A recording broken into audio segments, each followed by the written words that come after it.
Hello అండి, welcome to my channel. ఈరోజు మరి మేము కొత్త ఇంటికి వచ్చాక ఇప్పుడు రెండో నెల అనమాట. మరి పక్కనే మళ్ళీ బిల్డింగు ఎప్పటి నుంచో ఆగిపోయిందండి. అయితే ఈరోజు చూస్తాడికల్లా కవర్లు అవి కడుతున్నారు వాళ్ళందరూ.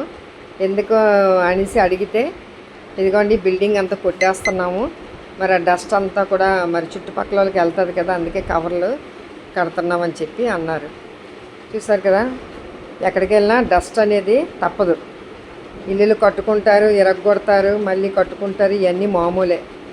కాబట్టి మరి 5 సంవత్సరాలు 6 నెలలు అక్కడ లాసెస్ బైలో ఉన్నప్పుడు అక్కడ చుట్టూ కూడాను ఫ్లాట్స్ కట్టేసి మరి అక్కడ కూడా బాగా డస్ట్ అండి, అంతా డస్ట్ వచ్చేసింది అనమాట. కానీ తప్పదనమాట, ఎందుకంటే ఎప్పుడు ఒకేసారి తుడుచుకొని ఒకేసారి కడుక్కొని ఎప్పుడో మరి చేయాలంటే అవ్వదు. కానీ ప్రతిరోజు ఏదో ఒక పని అన్నమాట. ఆ పని దేనికంటే శరీరం ఎప్పుడు కూడా ఒక ఫ్లెక్సిబుల్గా ఉండడానికి.